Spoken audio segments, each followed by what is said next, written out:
বাংলাদেশের অল্প বয়সের তরুণ উদীয়মান গবেষক, লব্ধ প্রতিষ্ঠিত লেখক, সুসাহিত্যিক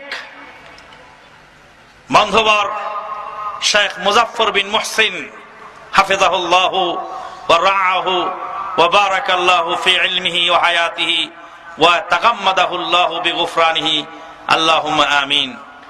যদিও তার সুর তাল কম, কিন্তু তিনি কোরআন সুন্নাহ ভিত্তিক যে ন্যায়নিষ্ঠ আলোচনা করবেন, আপনারা মনোযোগ দিয়ে শুনবেন এবং প্রশ্নগুলি যা এখানে বাকি রয়েছে এই প্রশ্নগুলির উত্তর তিনি দিবেন।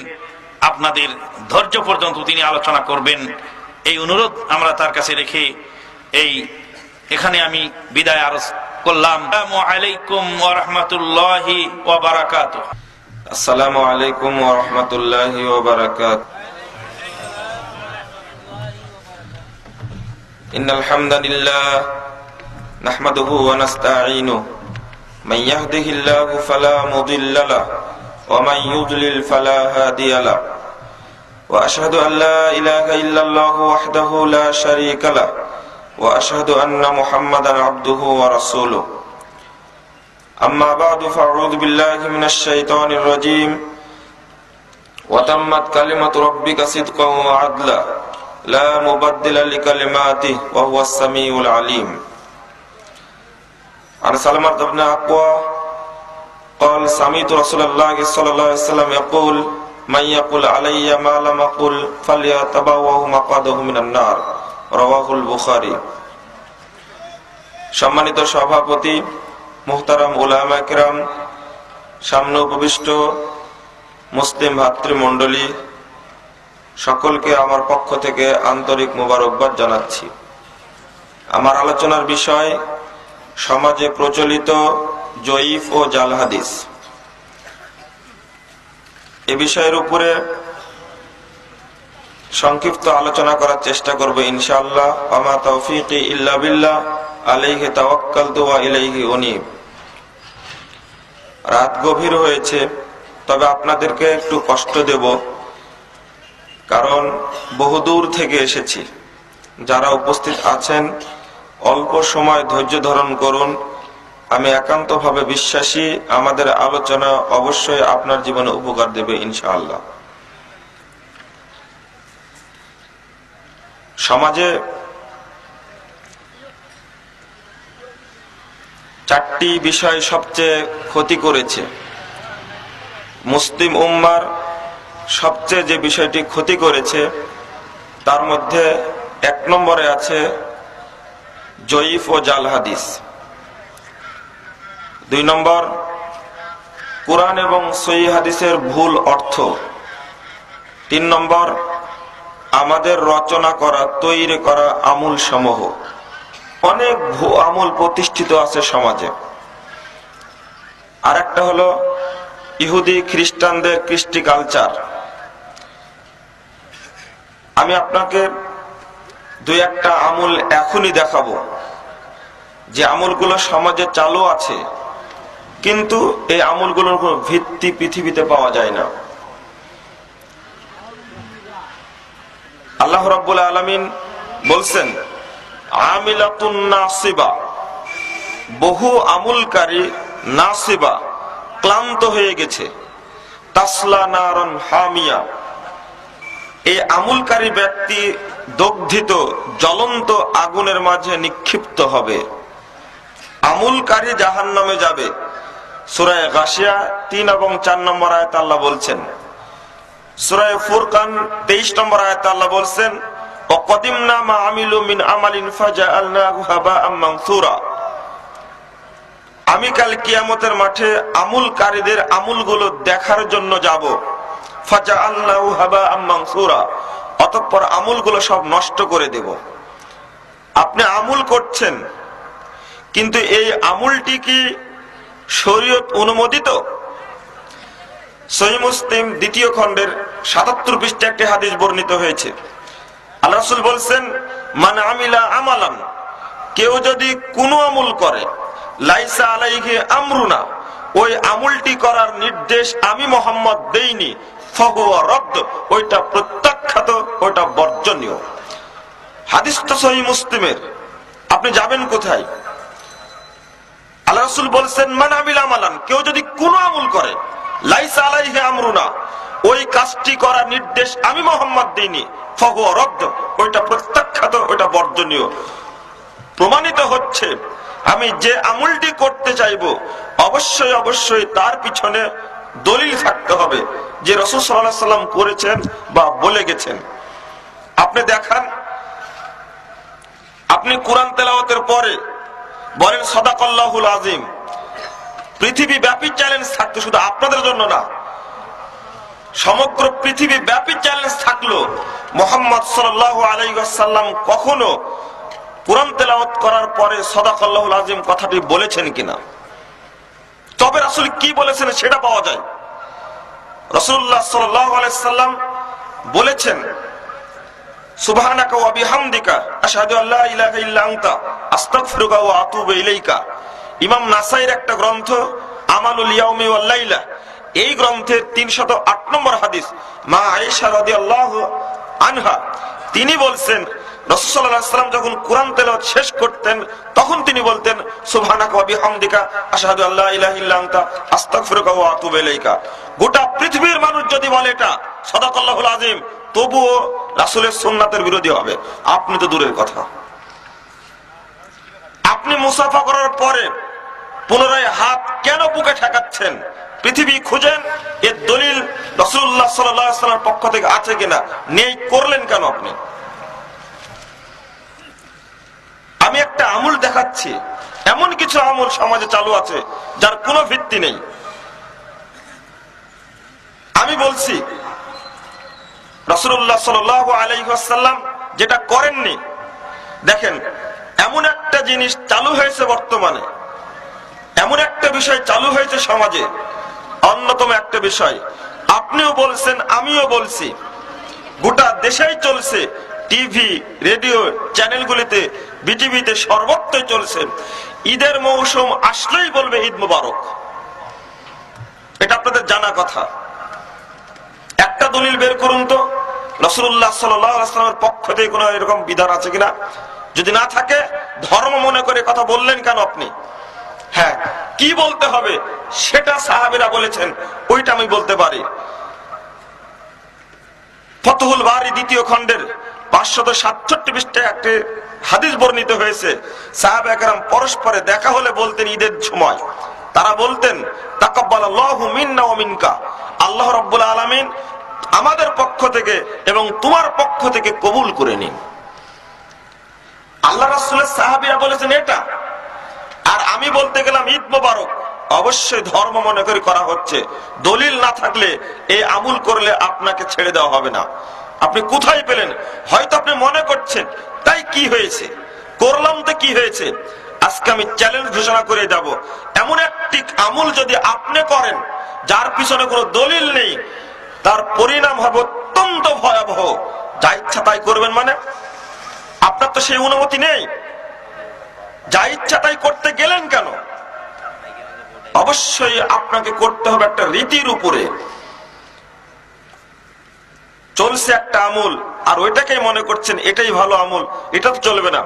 আপনার বয়স 100 বছর, আপনার বয়স 150 বছর, আমল করেছেন, অনেক আমল করেছেন, 1000 মাদ্রাসা তৈরি করেছেন, 2000 মসজিদ তৈরি করেছেন, 50 বার হজ করেছেন, সালাত সিয়াম তো আছেই করেছেন। একটি ভুয়া আমল যদি আপনার আমলের মধ্যে থাকে, কাল কিয়ামতের মাঠে আপনার একটি ফরজ ইবাদত কবুল হবে না, কোন নফল ইবাদত কবুল হবে না। এটা আল্লাহ রাসূল বলেছেন, অবশ্যই কবুল হবে না। আপনি খুলুন সহিহ বুখারী 251 পৃষ্ঠা এবং সহিহ মুসলিমের প্রথম খণ্ডে 441 পৃষ্ঠা একটা হাদিস খুলুন। রাসূলুল্লাহ সাল্লাল্লাহু আলাইহি ওয়াসাল্লাম বলেছেন, মান আহদাসা, কেউ যদি এমন কোন আমল করে যার কোনো প্রমাণ নেই, যদি কেউ ভুয়া আমল করে, মান আহদাসা আও মুহদিসান, কোন ভুয়া আমলকারীকে আশ্রয় দেয়, লা ইয়াকবালুল্লাহু তাআলা ইয়াউমাল কিয়ামাতি সারফাও ওয়ালা আদলা, কাল কিয়ামতের মাঠে ওই ব্যক্তির কোন ফরজ ইবাদত আল্লাহ কবুল করবেন না, কোন নফল ইবাদত কবুল করবেন না। আল্লাহ রাসূল বলেছেন কবুল নিশ্চিত হবে না, অবশ্যই হবে না। এই ধরনের ভুয়া আমল আছে।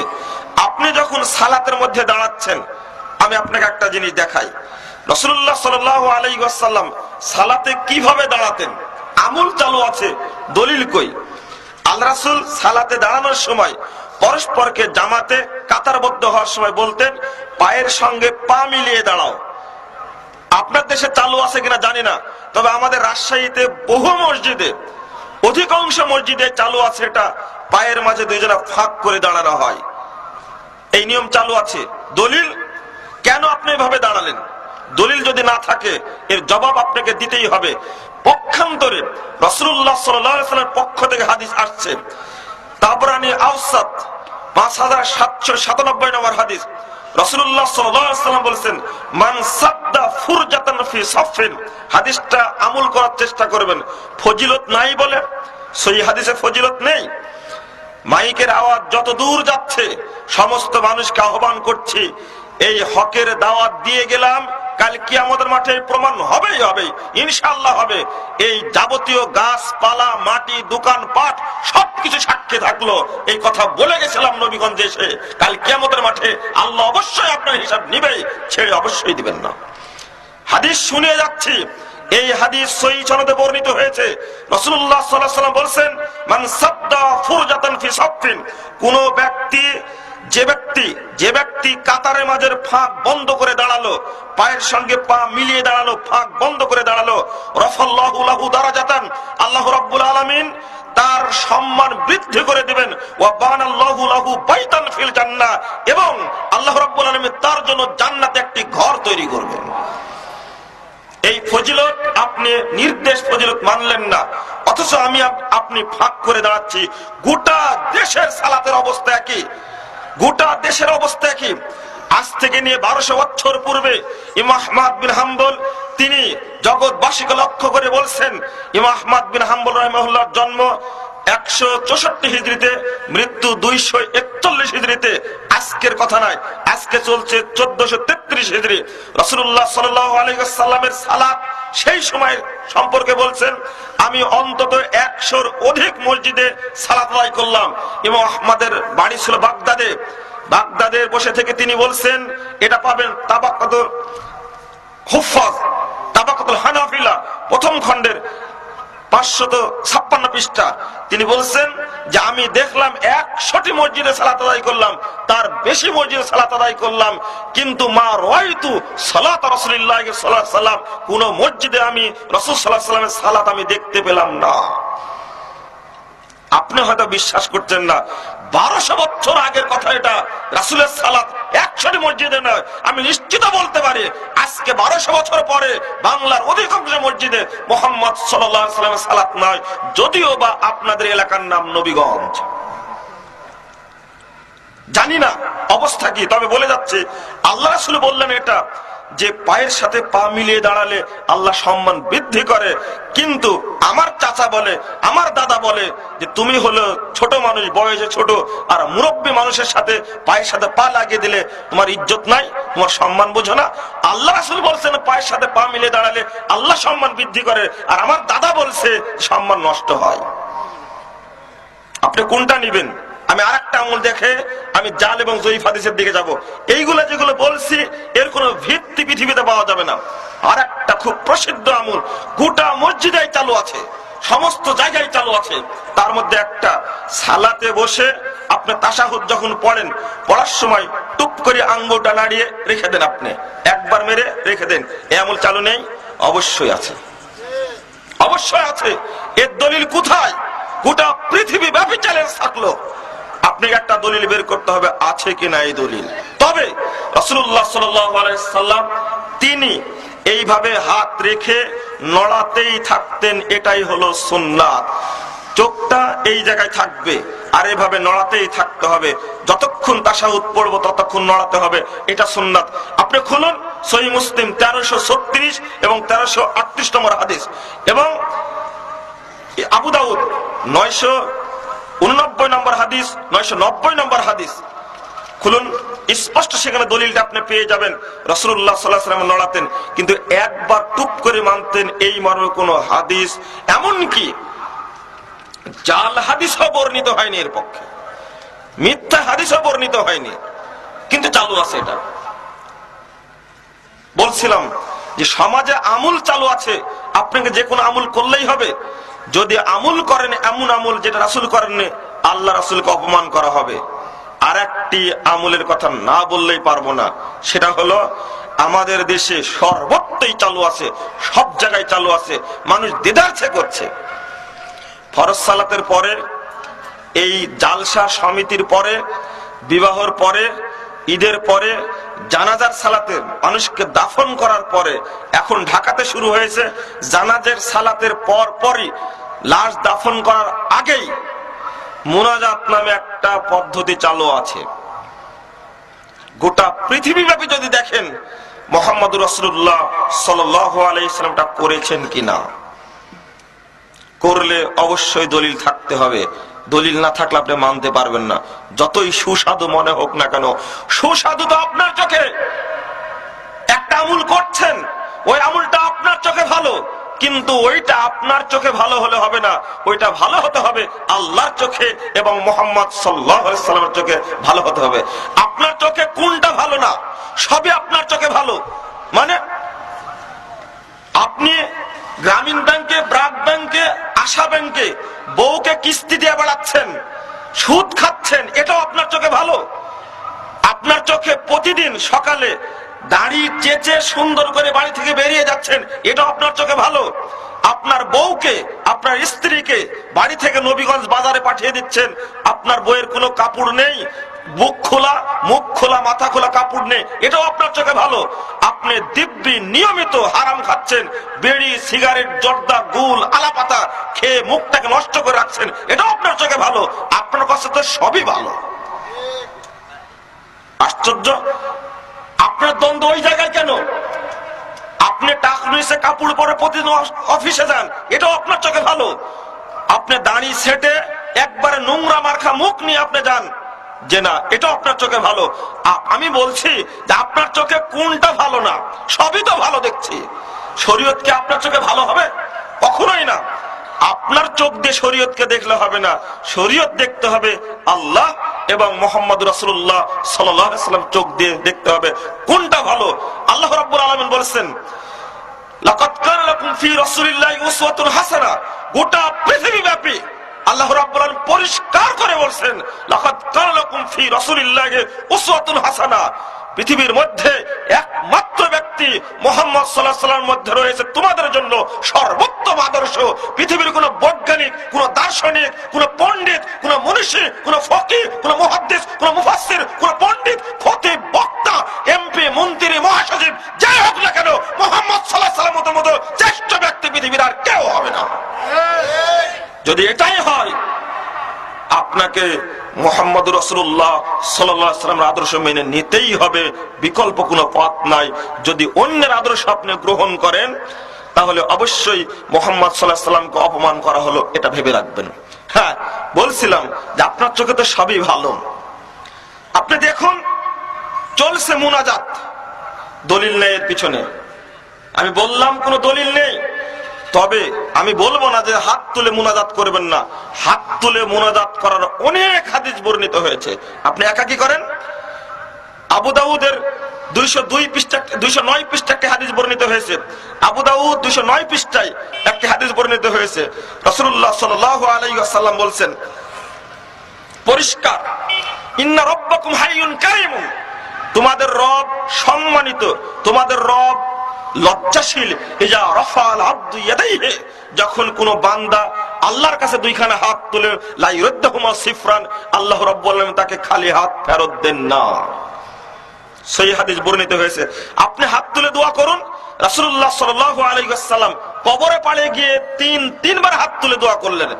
সহিহ মুসলিম 313 পৃষ্ঠা খুলুন, হাদিসে বর্ণিত হয়েছে জিবরিল আমিন এসেছিলেন, আল্লাহ রাসূলকে বাকিউল গরকতে নিয়ে গেলেন দোয়া করার জন্য। জান্নাতুল বাকি না কথাটি, বাকিউল গরকত নিয়ে গেলেন। আল্লাহ রাসূল ওই স্থানে দাঁড়িয়ে তিনবার হাত তুলে দোয়া করলেন, এই মর্মে সহিহ হাদিস বর্ণিত হয়েছে। কিন্তু জুমার দিনে, ঈদের দিনে, 27 রমাদান ঘটা করে সবাইকে ডেকে কবরে পাড়ে যেতে হবে, এই মর্মে কোনো দলিল নেই। আপনি সকালে যান, আপনি দুপুরে যান, আপনি রাত্রিতে যান, আপনি 9টার সময় যান, আপনি 6টার সময় যান, আপনি বিকাল 3টায় যান, আপনি রাত 8টায় যান, গিয়ে মায়ের কবরে পড়ে দাঁড়িয়ে হাত তুলে দোয়া করেন, বাংলা ভাষায় করেন, আল্লাহ আমার বাপ হয়তো অনেক পাপ করে গেছে, তুমি আমার বাপকে মাফ করো, আমার বাপকে জান্নাতবাসী করে। পাওয়া যাবে না? করুন আপনি, আপত্তি নেই। ঘটা করে করতে হবে এর কোনো প্রমাণ পাওয়া যায় না। তবে আমি একটা জিনিস বুঝাইনি এই জায়গাতে, সেটা হলো মোনাজাত কি জিনিস। আপনার সুন্নাত সালাতের পরে মোনাজাত করেন, হাত তুলে দোয়া করেন। হাদিস, আল্লাহ রাসূল সাল্লাল্লাহু আলাইহি সাল্লামের মাথার উপরে আবু জেহেল ভুঁড়ি চাপিয়ে দিয়েছিল, এই ঘটনা জানেন না আপনারা? সহিহ বুখারী 550 পৃষ্ঠায় বর্ণিত হয়েছে। আমি আবার বলছি, রাসূলুল্লাহ সাল্লাল্লাহু আলাইহি সাল্লাম যখন মক্কায় সিজদা দিলেন ঘরে, তখন আবু জেহেল ভুঁড়ি চাপিয়ে দিয়েছিল, এই ঘটনা জানেন তো আপনারা? অবশ্যই জানেন। আমার বক্তব্য মনে হয় বুঝছেন না আপনারা, না, কোন সাড়া শব্দ নাই। মনে হয় আমারও আশঙ্কা হচ্ছে যে আমার ভাষা হলো রাজশাহীর, আমি চাচ্ছি এই নরমাল ভাষায় কথা বলতে, কিন্তু আপনাদের ভাষা আমি বুঝছি না। আল্লাহ রাসূল সাল্লাল্লাহু আলাইহি সাল্লামের মাথার উপরে ভুঁড়ি চাপিয়ে দিয়েছিল আবু জাহাল, এটা বর্ণিত হয়েছে 550 পৃষ্ঠা সহিহ বুখারী। সেখানে আল্লাহ রাসূল যখন ফাতেমা রাদিয়াল্লাহু আনহা তিনি মাথা থেকে ভুঁড়িটা নামিয়ে দিলেন, আল্লাহ রাসূল মাথা তুলে দোয়া করেছিলেন, সেই দোয়াটা করেছিলেন হাত তুলে। আল্লাহ রাসূল বলেছেন, আল্লাহুম্মা আলাইকা বিকুরাইশ, আল্লাহুম্মা আলাইকা বিকুরাইশ, আল্লাহুম্মা আলাইকা বিকুরাইশ, আল্লাহুম্মা আলাইকা বিআবি জাহাল। এই মর্মে 7 জন ব্যক্তির বিরুদ্ধে দোয়া করেছেন। 7 জনের একজনও টিকতে পারেনি, বদরের প্রান্তরে সবগুলো 60 হয়ে পড়ে গেছিল। এই হাত তুলে দোয়া করেছেন। এই রিওয়ায়াতটা এসেছে আল বিদায় ওয়ান নিহায়া, সহিহ বলেছেন নাসিরউদ্দিন আলবানী রাহিমাহুল্লাহ, সহিহ ফিকহুস সিরা 51 নম্বর পৃষ্ঠায় তিনি বলেছেন হাদিসের সনদ সহিহ, আপনি হাত তুলে দোয়া করতে পারেন। তবে মুনাজাত শব্দটা আমরা বুঝি না, মুনাজাতটা কি জিনিস। সহিহ বুখারীতে একটা হাদিস বর্ণিত হয়েছে 58 পৃষ্ঠায়, 58 পৃষ্ঠায় একটা হাদিস বর্ণিত হয়েছে। রাসূলুল্লাহ সাল্লাল্লাহু আলাইহি সাল্লাম বলেছেন, ইন্না আহাদাকুম ইযা ক্বামা ফি সালাতিহি, আমার দিকে লক্ষ্য রাখুন। এখন কোন দিকে লক্ষ্য করা চলবে না। আপনাদের সময়ের যেমন দাম আছে, অবশ্যই আমাদেরও সময়ের দাম আছে। যদিও এসেছি খুব দেরি করে, দুর্যোগের মধ্যে থেকে, যেটা আমানুল্লাহ বিন ইসমাইল শেখ বলে গেছেন। এখন ধৈর্য ধরে দুটা কথা বলতে হবে এবং আপনাকে শুনতে হবে। আল্লাহ রাসূল বলেছেন, ইন্না আহাদাকুম ইযা ক্বামা ফি সালাতিহি, নিশ্চয় তোমাদের কেউ যখন তার সালাতে দাঁড়ায়, ফাইন্নাহু ইউনাজি, নিশ্চয় সে মুনাজাত করে রব্বাহু, তার রবের সঙ্গে। কখন মুনাজাত করে? সালাতে যখন দাঁড়ায় তখন মুনাজাত করে। কতক্ষণ করে এটা শুনুন। সহিহ বুখারী প্রথম খণ্ডের 59 পৃষ্ঠায় একটা হাদিস বর্ণিত হয়েছে। আল্লাহ রাসূল বলেছেন, ইন্না আহাদাকুম ইযা ক্বামা ফিস সালাত, তোমাদের মধ্যে কেউ যখন সালাতে দাঁড়ায়, ফালা ইয়াবসুক আমামাহু, সে যেন তার সামনে থুতু না ফেলে। বুঝছেন তো ভাষা? থুতু যেন না ফেলে। কেন? ফাইন্নাহু ইউনাজিল্লাহ, এখন সে আল্লাহর সঙ্গে মুনাজাত করছে, মা দামা মুসাল্লাহু, যতক্ষণ সালাতের মধ্যে থাকে। কিভাবে করে? সহিহ মুসলিম প্রথম খণ্ডের 169 এবং 70 পৃষ্ঠায় একটা হাদিস বর্ণিত হয়েছে, বড় হাদিস।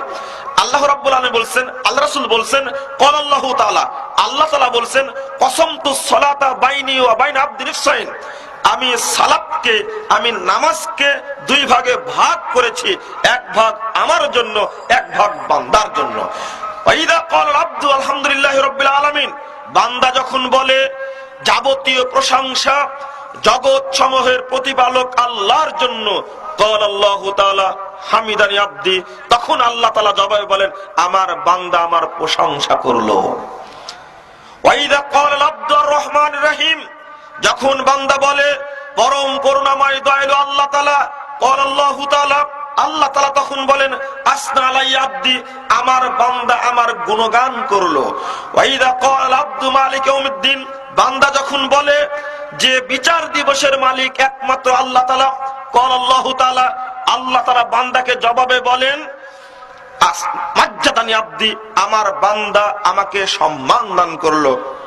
বলুন, আপনি মুনাজাত করছেন, আল্লাহ মুনাজাতের জবাব দিচ্ছেন, এটাই হলো চুপি চুপি কথা। মুনাজাত কি হচ্ছে? 7টা স্থানে মুনাজাত হয়। 7টা স্থানে হাত বেঁধে রুকুতে গিয়ে রুকু থেকে উঠে সেজদায় গিয়ে দুই সেজদার মাঝখানে আল্লাহুম্মা গফিরলি ওয়ারহামনি ওয়াহদিনি ওয়াজবুরনি ওয়াআফিনি ওয়ারযুকনি, এটা একটা দোয়া। এরপরে শেষ রাকাতে কুনুতে নাজেলা বা কুনুতুল বেতরে পড়েন, বেতরে সালাতে কুনুত পড়েন না আপনারা? এই সময় একটা হাত তুলে বা হাত না তুলেই আপনারা কুনুত পড়েন, এই একটা স্থান দোয়া। সর্বশেষ হলো তাশাহুদে বসে আপনি যত ইচ্ছা তত দোয়া করতে পারেন। রাসূলুল্লাহ সাল্লাল্লাহু আলাইহি ওয়াসাল্লাম বলেন, সুম্মা, যখন তোমার তাশাহুদ শেষ, যখন তোমার দরুদ শেষ হয়ে গেল, সুম্মা লিয়াতাখায়্যার মিনাদ দুআ মা শা মা আজাব আলাইহি। রাসূলুল্লাহ সাল্লাল্লাহু আলাইহি ওয়াসাল্লাম বলেন, যখন তোমার তাশাহুদ শেষ, যখন তোমার দরুদ শেষ, এরপরে তোমার যা চাওয়ার দরকার, যা আল্লাহর কাছে বলার দরকার, তুমি যা ইচ্ছা কোরআনে বর্ণিত হাদিসে বর্ণিত সমস্ত দোয়া তুমি ওখানে পড়তে পারো।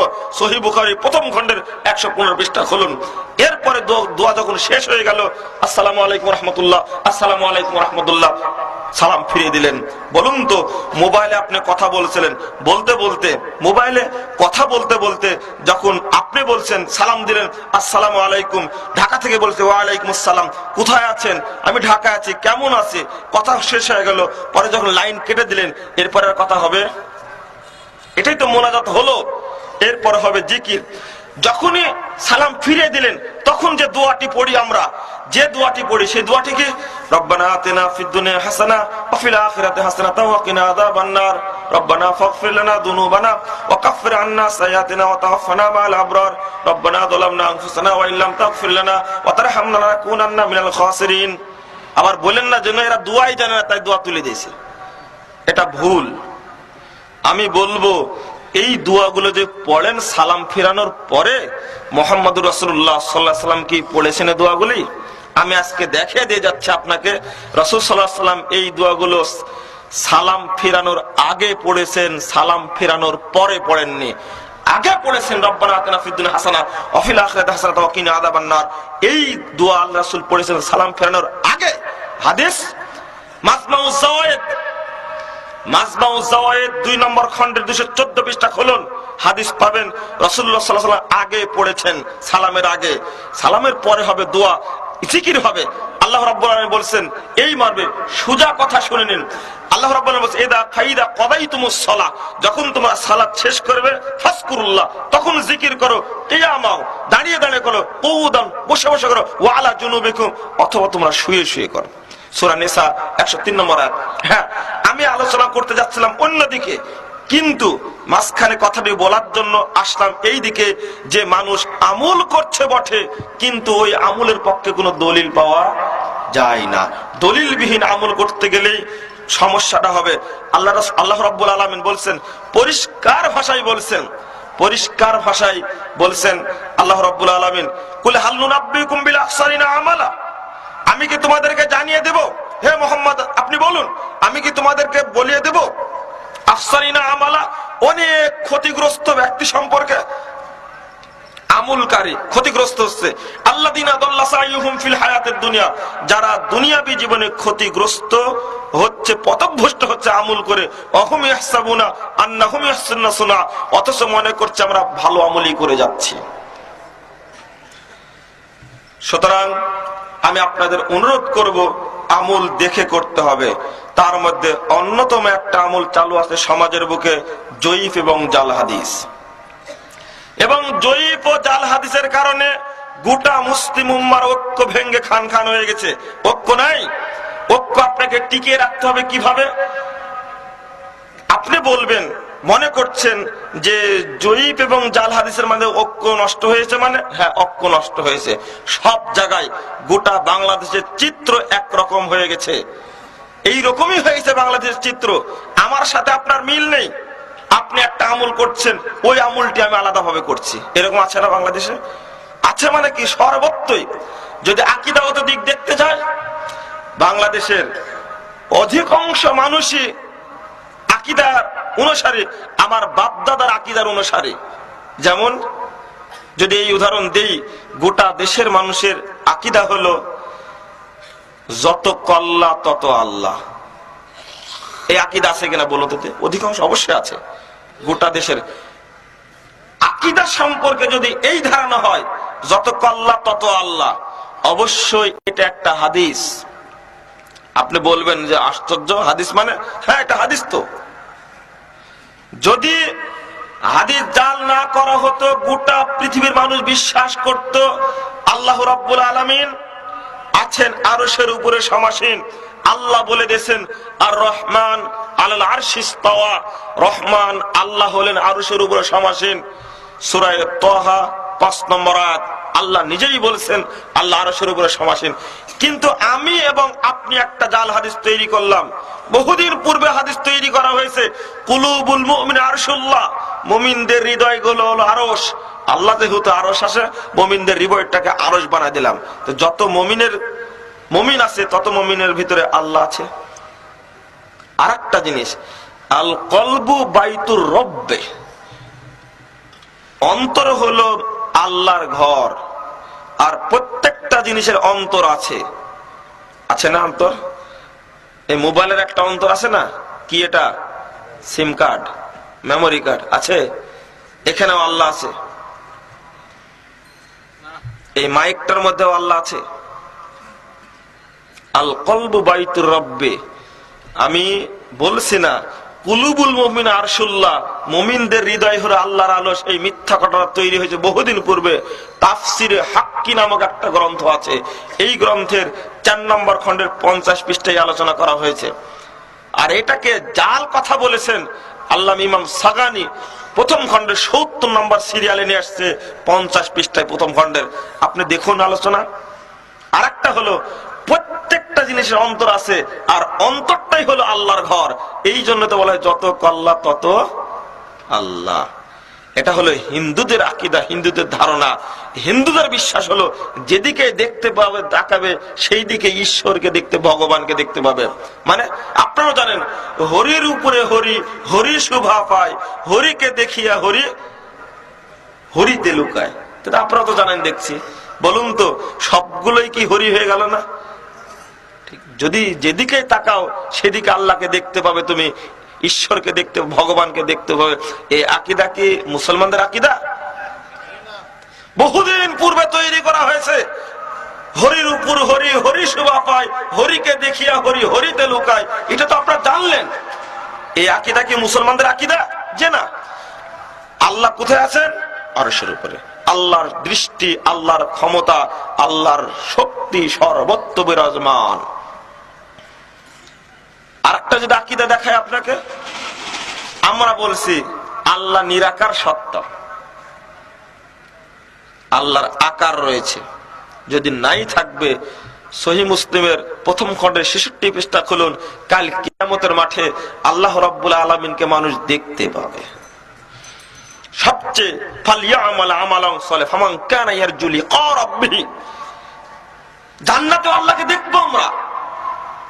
হাদিস বর্ণিত হয়েছে, আল্লাহ বলবেন হাল রাযিতুম বিল্লাহ, আরে তোমরা কি আল্লাহর প্রতি খুশি হয়েছো? তখন তারা বলবে আশ্চর্য, আনকাসতানা মিনান নার, আপনি জাহান্নাম থেকে আমাদেরকে মুক্তি দিয়েছেন, ও আদখালতানাল জান্নাহ, আমাদেরকে জান্নাতে ঢুকিয়েছেন এবং আমাদের উপরে সন্তুষ্ট হয়েছেন। আর কি? ফায়রুফিয়াল হিজাব, আল্লাহ রাব্বুল আলামিনের থেকে জান্নাতীদের মাঝখানে পর্দা উঠে যাবে। জান্নাতীরা দেখতে থাকবে আল্লাহকে। আল্লাহ এত সুন্দর, দেখতেই থাকবে, দেখতেই থাকবে। এক কলবে বহু বছর পার হয়ে যাবে, তবু আল্লাহকে দেখা শেষ হবে না। সহিহ মুসলিমের হাদিস। আপনি যাবেন কোথায়? আল্লাহ নিজেই বলছেন লাইসা কামিসলিহি শাইউন ওয়া হুয়াস সামিউল বাসীর। আল্লাহর আকার রয়েছে, তবে তিনি কেমন তা কেউ জানে না, তিনি তার মতো। সূরা 11 নম্বর আয়াত, সূরা সূরা। আল্লাহ বলছেন, ইহুদিরা বলল, মায়েদা 64 নম্বর আয়াত, ইয়াদুল্লাহি মাগলুলা, আল্লাহর হাত বন্ধ হয়ে গেছে। তাহলে ইহুদিরা বিশ্বাস করতে যে আল্লাহর হাত আছে। আপনি বা আমি বিশ্বাস করছি এই হাত মানে কুদরতি হাত। কে বললো আপনাকে কুদরতি হাত? এটা কে শিক্ষা দিল? বহু হাদিসে আসছে আল্লাহর পা আছে, তাহলে আকার আছে, তবে কেমন তিনি জানেন। বিশ্বাস রাখে আল্লাহর আকার আছে, তবে তিনি কার মতো? তার মতো। এটাই ইয়ালিকু বি জালালি। ইমাম মালিক জবাব দিচ্ছিলেন, আল ইস্তিওয়া মারুফুন, আল্লাহ আল্লাহ আরশের উপরে সমাসীন স্পষ্ট, ওয়াল কাইফু মাজহুলুন, তিনি কিভাবে আছেন অস্পষ্ট, আল ঈমানু বিহি ওয়াজিবুন, এইভাবে ঈমান আনাটা ওয়াজিব, ওয়াসসুআলু আনহা বিদআতুন, এই ব্যাপারে প্রশ্ন করাই হলো বিদআত। কি চমৎকার জবাব দিয়েছেন দেখছেন, কি চমৎকার। আজকের না, ইমাম মালিকের জন্ম হলো 93 হিজরি, মৃত্যু হলো 179 হিজরিতে। চিন্তা করুন কি দারুণ একটা দার্শনিক জবাব তিনি দিয়েছেন সেই যুগে, আর আজকে আমরা বিশ্বাস করি না। হ্যাঁ, যদি এই জাল হাদিস না থাকতো সবাই বিশ্বাস করতো একটি, গোটা দেশের মানুষের আকীদা হলো নবী মুহাম্মদ সাল্লাল্লাহু আলাইহি ওয়াসাল্লাম নূরের তৈরি, ঠিক না? দেখেন কলেজের মাস্টারকে জিজ্ঞেস করেন এটা বিশ্বাস করে, অবশ্যই বিশ্বাস করে। অথচ রাসূলুল্লাহ সাল্লাল্লাহু আলাইহি ওয়াসাল্লাম কিসের তৈরি? মাটির তৈরি। আল্লাহ নিজেই বলছেন, কুল ইন্নামা আনা বাশারুন, হে মুহাম্মদ সাল্লাল্লাহু আলাইহি ওয়াসাল্লাম আপনি বলুন আমি কেবল মাটির মানুষ মাত্র। কথাটা বুঝেন, আল্লাহ নিজেই বলেছেন মাটির মানুষ মাত্র। আল্লাহ বললেন মাটির মানুষ মাত্র, তুমি বলো এটা আমি মাটির মানুষ মাত্র। তারপরে বলছেন মিসলুকুম, তোমাদের মতো। আর সন্দেহ থাকে? এরপরে কেন বললাম আল্লাহ রাসূল নূরের তৈরি? হ্যাঁ, হাদিস আছে তো। হাদিস আছে মানে দেখেন, বিশ্ব নবীর মধ্যে গোলাম মোস্তফা লিখে রেখেছেন, আউয়ালু মা খালাকাল্লাহু নূরি, আল্লাহ সর্বপ্রথম আমার নূরকে সৃষ্টি করেছেন। আল্লাহ রাসূলের আল্লাহর নূর থেকে রাসূলকে সৃষ্টি করলেন, এই নূরটাকে ভাগ করলেন 4 ভাগে। 4 ভাগের মধ্যে থেকে সৃষ্টি করলেন, 1 ভাগ দিয়ে আসমান এবং জমিনকে সৃষ্টি করলেন, 7 আসমান 7 জমিনকে সৃষ্টি করলেন। এই মর্মে একটা আলোচনা আছে কাশফুল খাফার মধ্যে 876 নম্বর বর্ণনা। কাশফুল খাফার লেখক বহুদিন পূর্বে একটা মিথ্যা কথা বলেছেন, উপমহাদেশের একজন ব্যক্তি মিথ্যা কথা বলেছেন, আল্লাহ সর্বপ্রথম নবীর নূরকে সৃষ্টি করেছেন। এই কথাটি যে মিথ্যা, এই উপমহাদেশে একজন জগৎ বিখ্যাত পণ্ডিত আছেন আব্দুল হাই লাখনবী হানাফি রাহিমাহুল্লাহ, তিনি তার বই আল আসারুল মারফুয়া ফিল আখবারিল মাওদুআ, জাল হাদিসের একটা গ্রন্থে লিখছেন তিনি। এই গ্রন্থের 43 পৃষ্ঠায় আলোচনাটা করেছেন যে প্রথম তৈরি করেছেন আল্লাহ নবীর নূরকে, এটা একটা মিথ্যা কথা। তিনি নিজেই বলেছেন, আমি ওর আগের দিকে যাচ্ছে না। এই কথা তৈরি না হলে, এবং বিশ্ব নবীর মধ্যে গোলাম মোস্তফা লিখেছেন, এটা আরবিতেই লিখছেন, বাংলা উচ্চারণ করে আপনি দেখবেন। যদি এই জাল হাদিস না থাকতো পৃথিবীর সকল মানুষ বিশ্বাস করতেন মুহাম্মদ সাল্লাল্লাহু আলাইহি ওয়াসাল্লাম মাটির তৈরি। জাল হাদিস তৈরি হওয়ার কারণে আকীদা আলাদা হয়ে গেল। এক শ্রেণীর কিছু সংখ্যক মানুষের আকীদা আল্লাহ রাসূল মাটির তৈরি, আর অধিকাংশ মানুষের আকীদা কিসের তৈরি? নূরের তৈরি। এই জাল হাদিস কাজ করেছে এখানে। হ্যাঁ, আপনাকে বলছি, হাদিস খুলে দেখেন, সহিহ মুসলিমের 2য় খণ্ডের 413 পৃষ্ঠায় একটা হাদিস বর্ণিত হয়েছে। আল্লাহ রাসূল বলছেন, খুলিকাতিল মালাইকা বিন নূর, পৃথিবীতে একমাত্র জাতি ফেরেশতাদেরকে তৈরি করা হয়েছে নূর দ্বারা। ওয়া খুলিকাল জিন্নু জান্নু বিন নার, আর জিনদেরকে সৃষ্টি করা হয়েছে আগুন দ্বারা। ও খুলিকা আদম মিম্মা বুসিফা লাকুম, সহিহ তিরমিজিতে আসছে বিতুরাব, অর্থাৎ আল্লাহ রাব্বুল আলামিন আদম আলাইহিস সালামকে সৃষ্টি করেছেন মাটি দ্বারা। বলুন, মুহাম্মদ সাল্লাল্লাহু আলাইহি ওয়াসাল্লাম আদমের সন্তান না অন্য কারো সন্তান? আদমের সন্তান না? সুতরাং আদম তৈরি হয়েছে মাটি দ্বারা, মুহাম্মদ সাল্লাল্লাহু আলাইহি ওয়াসাল্লাম তৈরি হয়েছে কি দ্বারা? মাটি দ্বারা। এটাই বিশ্বাস রাখতে হবে। কিন্তু ওই যে জাল হাদিস, আপনাকে যদি উদাহরণ দিতে যাই, সর্বক্ষেত্রে জাল হাদিস এবং জয়ীফ হাদিস সমস্যা সৃষ্টি করেছে। তার মধ্যে আমি আসুন একটা কিছু উদাহরণ দিব, আর অনেকগুলো প্রশ্ন রেখে দিয়েছেন, আমাকে ইঙ্গিত দিলে প্রশ্ন উত্তর দেওয়া শুরু করব, যেহেতু আপনার ধৈর্যের একটা বিষয় আছে। আমি একটু ইঙ্গিত দেব, বাংলাদেশে কয়েকটি বিষয়ে অত্যন্ত মতপার্থক্য আছে, এইগুলোর পিছনে কাজ করেছে জাল এবং জয়ীফ হাদিস। যদি আপনি বলেন এটা কেমন কথা হলো, দেখাই। এক শ্রেণীর মানুষের মধ্যে ধারণা আছে যে জমিতে ট্যাক্স দেওয়া লাগে, যে দোকানের ভাড়া দেওয়া লাগে, ওই দোকানের জিনিসপত্রের ব্যবসার ওসর দেওয়া লাগে না, যাকাত দেওয়া লাগে না। যে জমিতে ধান হয় ওই ধানের ওসর দেওয়া লাগবে না, কারণ ওই জমিতে ট্যাক্স দিতে হয়। এ কথা শুনেছেন আপনারা?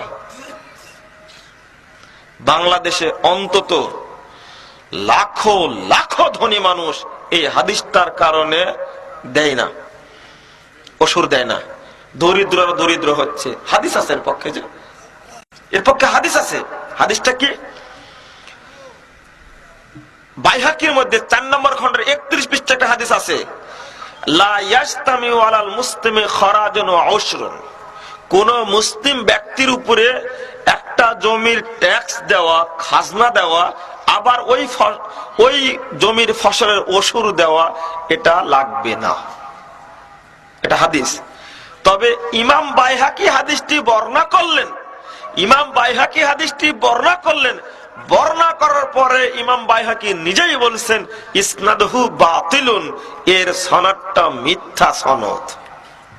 হাদিসটা পেলাম তার কাছ থেকে, হাদিসটা পেলাম আমি তার কাছ থেকে, অথচ আমি ওই ইমাম বাইহাকির মন্তব্যটা গ্রহণ করলাম না।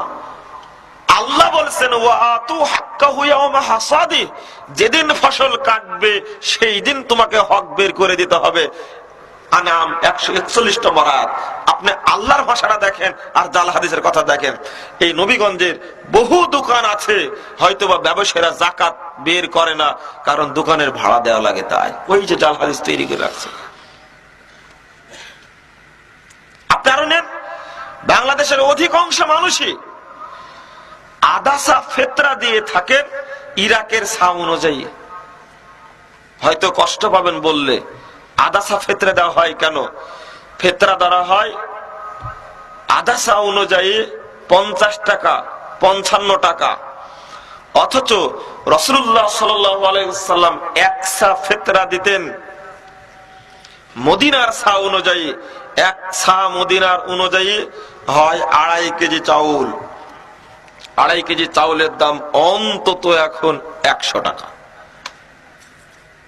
আপনি বলবেন যে কেন এটা হয়েছে? হ্যাঁ, হাদিস জয়ীফ আছে। আবু দাউদ আপনি খুলুন, আবু দাউদের মধ্যে হাদিস আসছে নিসফে সা, অর্ধ সা ফেতরা দিতে হবে, ওটা জয়ীফ হাদিস। পক্ষান্তরে সহিহ হাদিস বর্ণিত হয়েছে আবু দাউদের মধ্যে। এই অর্ধ সা ফেতরা দেওয়ার হাদিসটিকে ইমাম আবু দাউদ নিজেই জয়ীফ বলেছেন। আমি কেন চিন্তা করতে গেলাম? এরপরে রাসূলুল্লাহ সাল্লাল্লাহু আলাইহি ওয়াসাল্লাম ফেতরা ফরজ করেছেন। ইবনে উমর বলেছেন ফরজ রাসূলুল্লাহ সাল্লাল্লাহু আলাইহি ওয়াসাল্লাম যাকাতাল ফিতরি সাম মিন তামিন সাম মিন শাইর সাম মিন জাবিবিন সাম মিন আকদিন। আল্লাহ রাসূল ফিতরা ফরজ করেছেন 1 সা খেজুরের, 1 সা খাদ্যের, 1 সা পনিরের, 1 সা আঙ্গুরের, কিশমিশের ফিতরা ফরজ 1 সা। আমি বলছিলাম এই সহিহ হাদিসগুলো থাকতে গ্রহণ করেছে কোনগুলো? জয়ীফ হাদিসগুলো। এটা গেল সাদাকার ক্ষেত্রে, এটা হলো যাকাতের ক্ষেত্রে। বলুন দেখি, বাংলাদেশে যদি 5 কোটি টাকা ওসুর বের হয়, ফেতরা যদি বের হয় 5 কোটি টাকার সম্পদ যদি বের হয়, এই ফেতরা যদি পুরো ছাদায় সেটা হবে 10 কোটি টাকা। 1000 কোটি টাকা যদি বের হয় তাহলে এই 1 সা করলে সেটা হবে 2000 কোটি টাকা। আবার যার ফসল হবে 20 মুন, তাকে অবশ্যই ফেতরা দিতিয়া ওসুর দিতে হবে। 20 মুনে 1 মুন, 20 ভাগে 1 ভাগ দিতে হবে। দুঃখজনক হলেও সত্য, কারণ জমিতে যেহেতু ট্যাক্স দেওয়া লাগে, খাজনা দেওয়া লাগে, সুতরাং ওসুর বের করা লাগবে না। বাংলাদেশের লাখো লাখো ধনী মানুষ ওসুর বের করে না, দরিদ্র তো হবেই। এটা হলো অর্থনৈতিক সাইড। আর আকীদা সাইড বললাম, এবার একটি সাইড বলবো, সেটা হলো সালাতের সাইড। এই সালাতের সাইডটি অল্প সময় আলোচনা করে প্রশ্ন উত্তরে চলে যাব। মানে আমাদের দেশে বড় মতনৈক্য আছে, এমনকি সিলেটের, চট্টগ্রামের একটি মসজিদ তৈরি হয়েছে। সেই মসজিদের ইমাম সাহেবকে, সেক্রেটারিকে এবং সভাপতিকে 3 জনকে গ্রেফতার করে 2 দিন জেলখানায় রাখার পরে তাকে মুক্তি দেওয়া হয়েছে। মাত্র 15 দিন আগের কথা বলছি। মানে হয়তো বুঝলেন না আপনারা। কারণ হলো মসজিদ তৈরি করেছে, আজান হয় আসরের সালাতে প্রচলিত নিয়ম অনুযায়ী এখন 4টায়, অথচ ওই মসজিদে আজান দিয়েছে 3:15টায়। তাহলে নিঃসন্দেহে 1.5 ঘন্টা পার্থক্য হয়েছে। মেয়র সাহেবকে বলে কেন এটা করা হয়েছে, আবেদন জানাচ্ছে এলাকারবাসীর পক্ষ থেকে যে মসজিদটাকে বন্ধ করে দাও। যখন এই কথা বলেছে, মেয়র সাহেব সবাইকে ডাকছে, না এটা কেমন হতে পারে, মসজিদ বন্ধ করা হয়। উভয় পক্ষে আলেমরা বসছেন, বসে কোনো কাজ হয়নি। মেয়র সাহেবের উপরে চড়াও হয়েছিল আলেমগণ। হওয়ার পরে অবশেষে এই 3 জনকে গ্রেফতার করা হলো এবং মসজিদে তালা মেরে দিয়ে বলা হলো যতদিন পর্যন্ত ম্যাজিস্ট্রেটের পক্ষ থেকে লিখিত না আসবে ততদিন মসজিদ বন্ধ থাকবে, সালাত পড়া যাবে না। এই ধরনের আদেশ বাংলাদেশের কোর্টে এখনো হচ্ছে, এটা কি বিশ্বাস করেন আপনারা? আপনাদের এখানে হয় না? হবিগঞ্জে হয়, সিলেটও হয়, তার রেকর্ডও আমাদের কাছে আছে। কারণ একটাই, বাংলাদেশে অধিকাংশ মসজিদে যে সালাত চালু আছে, এই সালাত রাসূলুল্লাহ সাল্লাল্লাহু আলাইহি ওয়াসাল্লামের সালাত নয়। আপনি মনে করবেন যে এটা তো কঠিন কথা। হ্যাঁ, অবশ্যই কঠিন কথা। অধিকাংশই আছে, অধিকাংশ। একটা দেখাইছে আপনাদেরকে যার কোনো প্রমাণ নেই, আর একটা দেখাবো যার কোনো প্রমাণ নেই। এরপর আছে জাল এবং জয়ীফ হাদিস। আপনি মনে করেন অজুতে সমস্যা আছে অনেকগুলো, আমি অজুর দিকে যাব না, আমি যাব সালাতের দিকে। অজু করা হয়ে গেছে আপনার, এখানে বাংলাদেশের মানুষকে শিখানো হয়েছে, শুনুন, শিখানো হয়েছে অজুর দোয়া হলো বিসমিল্লাহির রহমানির রহিম, আল ইসলামু হাক্কুন ওয়াল কুফরু বাতিনুল, আল ঈমান নূরুন ওয়াল কুফরু যুলমাতুন। দেখেন মনসুর ভাই, এটা ঠিক না? দোয়া আছে না? আছে, আপনার এলাকায় আছে, আমাদের এলাকাতেও আছে। রাজশাহী বিশ্ববিদ্যালয়ের ছাত্র আমি, সেখান থেকে অনার্স মাস্টার্স করেছি, এখন গবেষণা করছি। রাজশাহী বিশ্ববিদ্যালয়ের গেটে এই বড় দোয়াটি লেখা আছে। মসজিদের ইমাম সাহেবকে, যিনি প্রধান ইমাম, তাকে জিজ্ঞেস করলাম কেন্দ্রের মসজিদের, যে হুজুর এই যে গেটে যে লেখা আছে এই দোয়াটা ওযুর দোয়া, হাদিসে কোথায় আছে? হুজুর গেলেন ক্ষেপে আমার উপরে। তা বললাম না, এটা আপনার দায়িত্ব, অবশ্যই আপনাকে বলতে হবে যে দোয়াটি কোন হাদিস দ্বারা প্রমাণিত। তবে কোথায় লিখেছেন সেটা পাওয়া যাবে। পূর্ণাঙ্গ নামাজ একটা বই আছে মাওলানা আশরাফ আলী থানভী রহমাহুল্লাহ, এই বইয়ের 41 পৃষ্ঠায় দোয়াটি উল্লেখ করেছেন। কোনো দলিল নেই। অজুর প্রত্যেকটি অঙ্গ ধোয়ার সময় প্রত্যেকবার দোয়া পড়তে হবে, এটা একটা মিথ্যা দলিল। আজকের নয়, আজ থেকে 1200 বছর পূর্বে একটা হাদিস গ্রন্থ রচিত হয়েছে। সেই গ্রন্থটি হলো আল আহাদিসুদ দাঈফা ওয়াল বাতিলা, জাল হাদিসের গ্রন্থে 51 পৃষ্ঠা আলোচনা করতে গিয়ে প্রত্যেক অঙ্গে ধোয়ার সময় প্রত্যেক দোয়া পড়ার বর্ণনাকে জাল বলেছেন।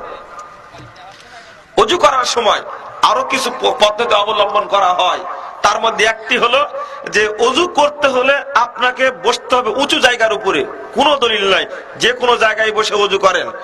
বলা হয়েছে কেবলামুখী হয়ে বসতে হবে। পশ্চিম, এটা না, এটা পশ্চিম, কেবলামুখী হয়ে বসতে হবে। কোনো দলিল নাই, যে কোনো দিক ঘুরে অজু করলেই চলবে। আপনি দাঁড়িয়ে অজু করুন, বসে অজু করুন, কোনো আপত্তি নেই।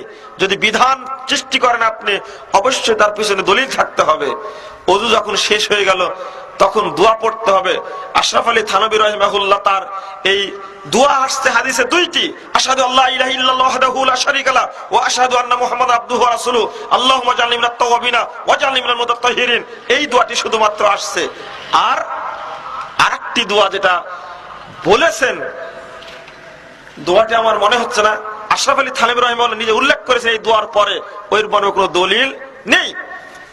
আমি একটা জিনিস বলতে চাচ্ছি, দলিলবিহীন একটি আমল করবেন না। হ্যাঁ, দোয়াটি পড়ার সময় আসমানের দিকে তাকাতে হবে, এই হাদিসটি মুনকার হাদিস, সহিহ বর্ণনা নেই। তবে তার আগে একটা জিনিস ছুটে আসছি, সেটা হলো ইস্তেনজা করার সময় আগে ঢেলা বা কুলুখ নিতে হবে, টিস্যু নিতে হবে, তারপরে পানি নিতে হবে। তাহলে এদের মর্যাদা বেশি। চালু আছে না কথাটি? আমি এই কথাটি চ্যালেঞ্জ করে গেলাম, পৃথিবীর কোন গ্রন্থে বর্ণিত হয়েছে এই হাদিস দেখাতে হবে আপনাকে। এই হাদিসটির কোনো ভিত্তি নেই, কোন ভিত্তি নেই। একটা হাদিস চালু আছে, বিভিন্ন বইও লেখা আছে। যখন সূরা তওবার 108 নম্বর আয়াত নাজিল হলো, যখন সূরা তওবার 108 নম্বর আয়াত নাজিল হলো, আল্লাহু ইউহিব্বুল মুতাতাহহিরিন, আল্লাহ পবিত্রতা হাসিলকারীদেরকে ভালোবাসেন। তখন কুবাবাসীকে জিজ্ঞেস করলেন আল্লাহ রাসূল, ঘটনা কি? তখন বলল যে আমরা ইস্তেঞ্জা করার আগে ঢেলা নিয়ে থাকে, তারপরে পানি নিয়ে, তখন আল্লাহ রাসূল বলেন যে এই কারণেই তোমাদের প্রশংসা করা হয়েছে। এটা একটা ডাহা মিথ্যা কথা চালু আছে। আবু দাউদ নিয়ে আসেন। এখন আবু দাউদের প্রথম খণ্ডে 17 পৃষ্ঠায় একটা হাদিস বর্ণিত হয়েছে, একই ঘটনা। মক্কার লোকেরা কেবলমাত্র পানি ব্যবহার না করে শুধু ঢেলা দ্বারা ইস্তেঞ্জা করত, আর কুবাবাসীর আদর্শ ছিল তারা ঢেলা গ্রহণ করত না, তারা গ্রহণ করত শুধু পানি। যখন আয়াত নাজিল হলো, আল্লাহ রাসূল জিজ্ঞেস করলেন কি ব্যাপার, তারা বলল নাস্তানজি বিল মা, আমরা পানি দ্বারা ইস্তেঞ্জা করে থাকি, এটাই আমাদের বৈশিষ্ট্য। আল্লাহ রাসূল বললেন ফা আলাইকুমু, এই পানি দ্বারা ইস্তেঞ্জা করার কারণেই আল্লাহ তোমাদের প্রশংসা করেছেন। তাহলে বোঝা গেল যারা পানি দ্বারা ইস্তেঞ্জা করে তার জন্য প্রশংসা। আমি আপনাদের একটি কথা বলতে চাই, সেটা হলো যে যখন পানি না পাবেন তখন আপনি ঢেলা বা কুলুক নেন, পরে আর পানি নেওয়ার প্রয়োজন নেই। হ্যাঁ, আপনার সন্দেহ হচ্ছে পেশাব থাকলোই না থাকলো না, তাই না? আল্লাহ রাসূল ব্যবস্থা করে জানলেন।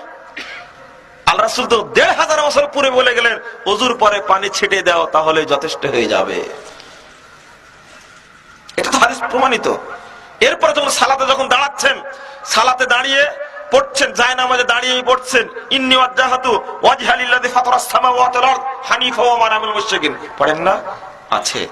এটা একটা দলিল যার প্রমাণে কোনো ভিত্তি শরীয়তে পাওয়া যায় না।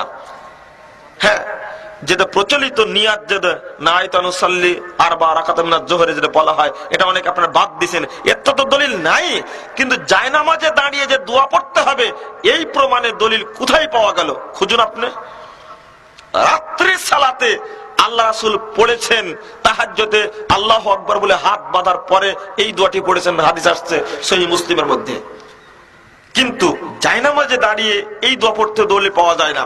এবার দেখেন, যেহেতু সময় সংক্ষেপ, আমি এই কয়েকটা বিষয় আলোচনা করব যেটা মতনক্য আমাদের মধ্যে বাড়িয়েছে, মসজিদ থেকে গন্ডল করেছে। তার মধ্যে একটা জিনিস হলো আল্লাহু আকবার বলে আপনি হাত বাঁধবেন কোথায়? নাভির নিচে না বুকের উপরে? এটা একটা দ্বন্দ্ব না, বড় বিশাল দ্বন্দ্ব। আর একটি হলো রফুল ইয়াদাইন করবেন কিনা রুকু থেকে উঠার পরে রুকুতে যাওয়ার সময়, এই একটা। সূরা ফাতিহা ইমামের পিছনে পড়বেন কিনা, আর আমিন বলবেন কিনা, জোরে না আস্তে। এই মৌলিক 4টি বিষয়। আর 2টা আছে খুব গুরুত্বপূর্ণ, শেষে তারাবি 8 রাকাত পড়বেন না 20 রাকাত পড়বেন। আর একটি হলো ঈদের তাকবীর 12টা না 6টা। মনে হয় এই মৌলিক 6টা বিষয় খুবই দ্বন্দ্ব সৃষ্টি করে সমাজের মধ্যে, অথচ কোন দ্বন্দ্ব নেই। আপনি যদি নিরপেক্ষ দৃষ্টিতে দেখেন, শুধু একটা জিনিস আমি যদি বলি আপনাদেরকে, হাত আপনি কোথায় বাঁধবেন? নাভির নিচে না বুকের উপরে বাঁধবেন? আপনি কোথায় বাঁধবেন? মনে করুন আপনারা বুকের উপরে হাত বাঁধার পক্ষে, আর আমি আজকে নাভির নিচে হাত বাঁধার পক্ষে। এই 2 ধরনের মানুষ আজকে আছে এখানে। আপনারা বাঁধেন কোথায়? বুকের উপরে, আর আমি বাঁধে নাভির নিচে। 2টা হাদিস আছে, স্বীকার, যেটা হাদিস আছে স্বীকার করতে হবে। তার মধ্যে ইমাম আবু দাউদ রাহিমাহুল্লাহ, তার জন্ম হলো 202 হিজরিতে, মৃত্যু হলো 275 হিজরিতে। কথাটা মনে রাখবেন। আজকে চলছে কত? 1433 হিজরি চলছে। 202 হিজরিতে জন্ম, 275 হিজরিতে মৃত্যু, সেই সময়ের কথা বলছে। আবু দাউদের মধ্যে তিনি 4টা হাদিস নিয়ে আসছেন। তার মধ্যে 3টি হাদিসেই উল্লেখ করা আছে তাহতা সুররা, অর্থাৎ নাভির নিচে হাত বাঁধতেন। একটা হাদিস উল্লেখ করেছেন বুকের উপরে। এবার ইমাম আবু দাউদ এই নাভির নিচের হাত বাঁধার হাদিসগুলোকে, এই 3টা হাদিসকেই তিনি জয়ীফ বলেছেন। প্রথম হাদিসে বলেছেন লাইসা বিল কবি, নির্ভরযোগ্য নয়। তারপরে বলছেন যে জয়ীফুন, এটা হলো জয়ীফ। আরেকটা হাদিস উল্লেখ করে বলছেন ফিহি আব্দুর রহমান ইবনে ইসহাক, এর মধ্যে ইবনু ইসহাক আছে, ওয়া হুয়া ইউদাইফু আহমদ ইবনে হাম্বল, ইমাম আহমদ এটাকে জয়ীফ বলেছেন। কথাটা কি বোঝাতে পেরেছি আপনাদেরকে? এতদিন পূর্বে বলে গেছেন, এটা তো আমার কথা নয়। আপনি আবু দাউদ খুলেন, যখন দলাদলি হয়নি, বিভক্তি হয়নি, তখনকার কথা এটা। আমি এরপরে তিনি হাদিস নিয়ে আসছেন কানা নবী সাল্লাল্লাহু আলাইহি ওয়াসাল্লাম ইয়াদাহু ইয়াদাল ইয়ামনা আলা আল ইউসরা, ও আলা ওয়া ইয়াশুদ্দুহুমা ওয়া ইয়াশুদ্দু বিহিমা আলা সাদরিহি ওয়া ফিস সালাহ, আল্লাহ রাসূল ডান হাত বাম হাতের উপরে শক্ত করে ধরে বুকের উপরে রাখতেন সালাতের মধ্যে। এই হাদিস নিয়ে এসে আর তিনি কোনো মন্তব্য করেননি। হ্যাঁ, সহিহ বুখারীতে হাদিস আসছে, 740 নম্বর হাদিস খুলেন সহিহ বুখারী, নির্দেশ দেওয়া হতো হাতের উপরে হাত রেখে সালাত দাঁড়ানোর জন্য।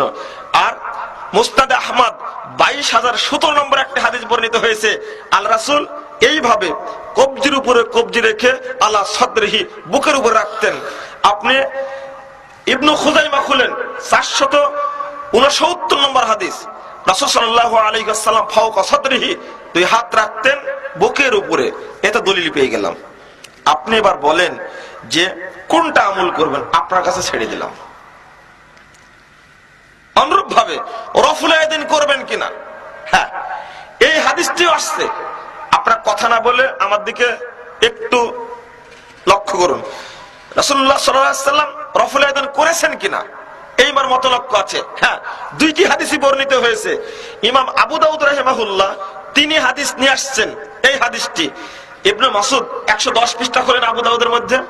ইবনে মাসউদ রাদিয়াল্লাহু আনহু বললেন, আলা উসাল্লি বি সালাতি রাসূলুল্লাহ সাল্লাল্লাহু আলাইহি ওয়াসাল্লাম, আমি কি তোমাদেরকে রাসূল সাল্লাল্লাহু আলাইহি ওয়াসাল্লামের মতো সালাত আদায় করে দেখাবো না? ফারাফা ইয়াদাইহি মাররাতান ওয়াহিদা, তিনি একবার মাত্র হাত তুললেন। আবু দাউদের হাদিস এটা। ইমাম আবু দাউদ এই হাদিসটি বর্ণনা করার পরে তিনি বলছেন, ইমাম আবু দাউদ বলছেন এই হাদিসটি বর্ণনা করার পরে, যে হাদা হাদিসুন মুখতাসারুন মিন হাদিসিন তাবিলিন লাইসা হুয়া বিসাহিহিন, এই হাদিসটি বড় হাদিসের একটি সংক্ষিপ্ত রূপ, এই হাদিস সহিহ নয়। দেখেন আবু দাউদে, ইসলামিক ফাউন্ডেশন আবু দাউদ খুলেন, সেখানে আছে, উল্লেখ করা আছে। পক্ষান্তরে ইমাম আবু দাউদ একটি দুইটি নয় 16টি হাদিস বর্ণনা করেছেন রফুল ইয়াদাইন করার পক্ষে। রুকুতে যাওয়ার সময় রুকু থেকে উঠে 2 রাকাত পড়ে তাশাহুদ পড়ার পরে আবার রফুল ইয়াদাইন হাত বেঁধে সালাত আদায় করেছেন। আবু দাউদে হাদিস আসছে 16টি, সহিহ বুখারীতে আসছে 735, 36, 37, 38, 39, আর সহিহ মুসলিম আসছে 887, 88, 89, 90, 91, 5টি হাদিস আসছে।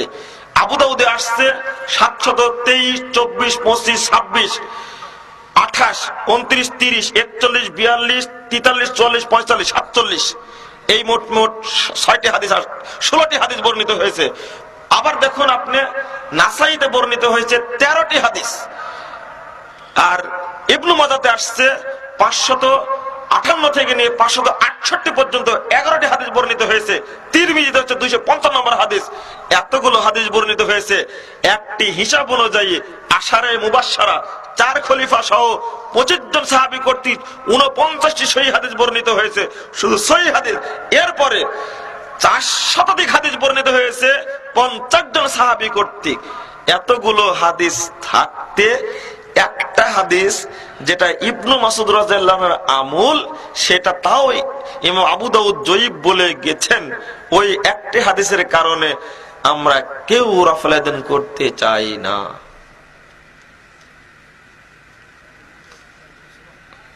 জি, প্রশ্নোত্তর এখন দেব। আমিন বলা সম্পর্কে 2টি হাদিস বর্ণনা করেছেন ইমাম তিরমিজি। ইমাম তিরমিজির জন্ম হলো 209 হিজরিতে, মৃত্যু 279 হিজরিতে। ইমাম তিরমিজির জন্ম 209 হিজরিতে, মৃত্যু 279 হিজরিতে। ইমাম তিরমিজি রাহিমাহুল্লাহ 2টা হাদিস বর্ণনা করেছেন যে রাসূল সাল্লাল্লাহু আলাইহি ওয়াসাল্লাম যখন গায়রুল মাগদুবি আলাইহিম ওয়ালাদ-দাল্লিন বলতেন, তখন আমিন বলতেন। আমিনটা কি? মাদ্দা বিহা সাওতাহু, আমিনের আওয়াজটা জোরে হতো, এই একটা হাদিস। ইমাম তিরমিজি আরেকটা হাদিস নিয়ে আসতেন, খাফাযা বিহা সাওতাহু, আমিনের আওয়াজটা আস্তে হতো। 2টি হাদিস বর্ণনা করার পরে বলছেন, প্রথম হাদিসটা হলো সুফিয়ানের, আর দ্বিতীয় হাদিসটা হলো শুবার।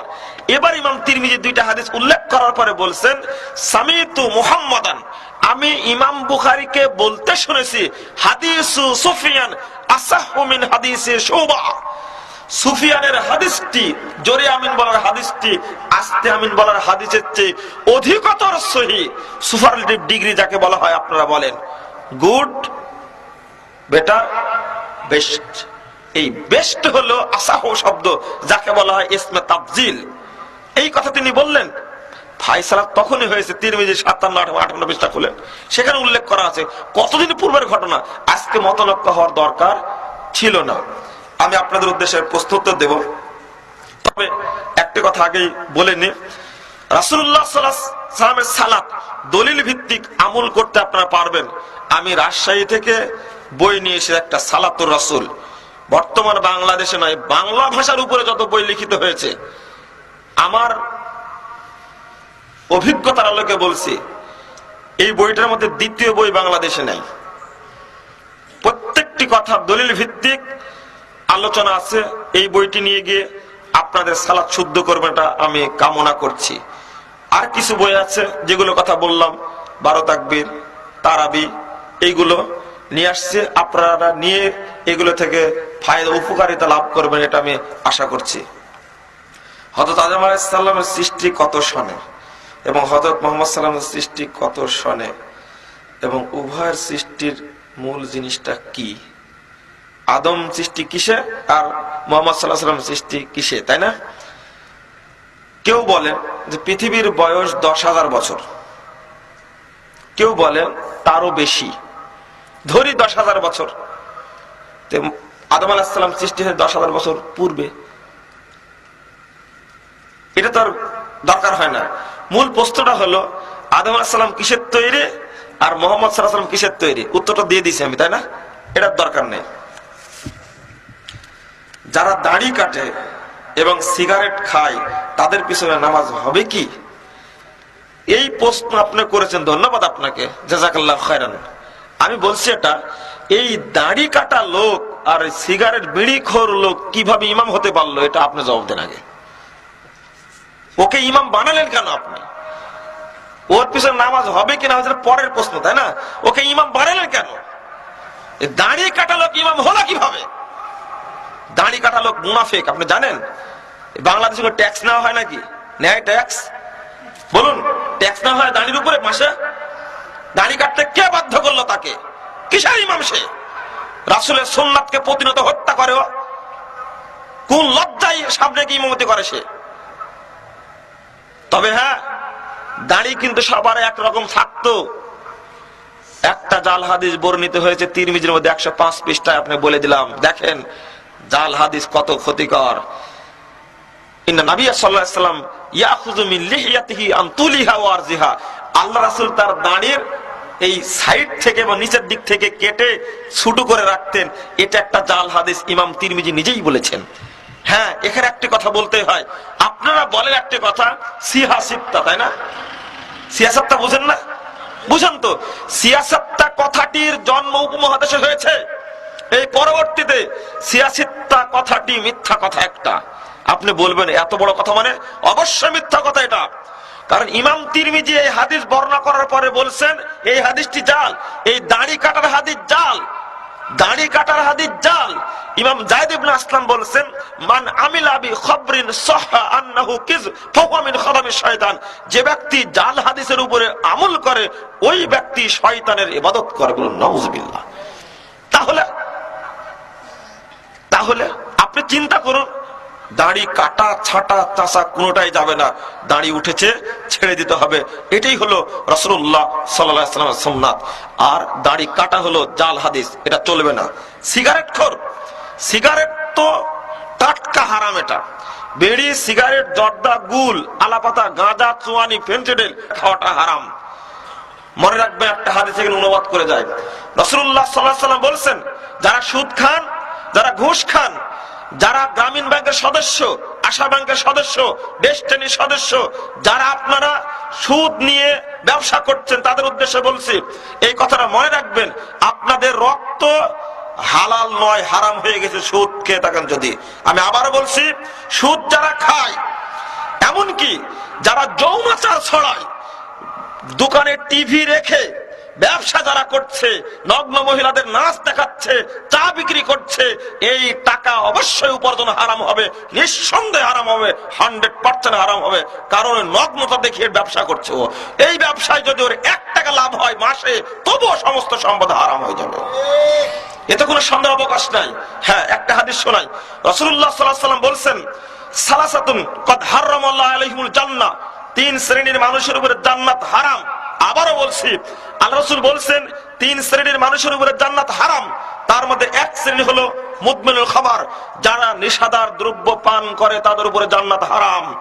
গাঁজাখোর, মদখোর, জোয়ানিখোর, ফেন্সিডিলখোর, বিড়িখোর, হিরোইনখোর, মদখোর, আলাখোর, জর্দাখোর, বিড়িখোর, সিগারেটখোর, যেটাই খান না কেন হারামে জর্জরিত, খেলে আপনার দেহ অপবিত্র, এই অপবিত্র দেহ জান্নাতে যাবে না। আপনাকে ছাড়তেই হবে আজকে তওবা করতে হবে। 2 নম্বর হলো লাক্কু, যারা পিতামাতার অবাধ্য তারা জান্নাতে যাবে না, জান্নাতের উপর হারাম। পিতামাতাকে দেখতেই হবে মৃত্যু পর্যন্ত, পিতামাতাকে ছাড়া যাবে না, পিতামাতার খেদমত করতেই হবে। 3 নম্বর হলো দায়ুস, আল্লাযী ইয়াকুরু ফি আহলিল খাবাস, ওই দায়ুস ব্যক্তি যে তার পরিবারে পর্দা চালু রাখেনি, পরিবারে বেহায়াপনা আছে, পর্দা নাই যে পরিবারে, এই পরিবার আপনার মাথায় যত বড় টুপি থাক না কেন, পাঞ্জাবি যতই শক্তিশালী হোক না কেন, যতই সুন্দর হোক কেন, মক্কায় আপনি 7 বার ঘুরে আসেন তা যায় আসে না, পরিবারে যদি পর্দা না থাকে, রাসূলের হাদিস অনুযায়ী প্রমাণিত হয়, আপনি অবশ্যই আপনার উপর জান্নাত হারাম, নিঃসন্দেহে হারাম। আল্লাহ রাসূল বলেছেন হারাম। আপনি আপনার পরিবারে গিয়ে দেখেন, আপনার মেয়ে কলেজে যায়, অবশ্যই বুরকা পরে না, ফতুয়া গায়ে কলেজে যায়। আপনার মেয়ের মাথা ছোট করা আছে, আপনার মেয়ের এই আঙ্গুলের নখগুলো বিড়ালের মতো বড় বড় করে রেখেছে, ও মাথায় টিক দেয়। মাথায় টিক দেওয়া হলো ইহুদি খ্রিস্টানদের পতিতালয় মহিলাদের সুন্নাত, এটা নাউজুবিল্লাহ, এটা করতে পারে না। অবশ্যই এই দায়ুস ব্যক্তি জান্নাতে যাবে না, এটা আল্লাহ রাসূলের পরিষ্কার ভাষা। অতএব এই এলাকার মা বোনদের উদ্দেশ্যে বলবো, আগামী কাল থেকে যেন এটা শুরু হয়, বুরকা পরেই প্রত্যেক পরিবারের মহিলাদেরকে বের হতে দেওয়ার চেষ্টা করতে হবে। ঘরেই থাকতে হয় মহিলাদেরকে, বের নিতান্তই হতে হলে বুরকা পরে বের হতে হবে। কোন মহিলার, যে সমস্ত মহিলা পেট পিঠ দেখা যায়, বাজার ঘাটে ঘুরে বেড়ায়, এরা হলো খান্নাস মহিলা। আর এই মহিলার অভিভাবকরা হলো দায়ুস, অবশ্যই দায়ুস।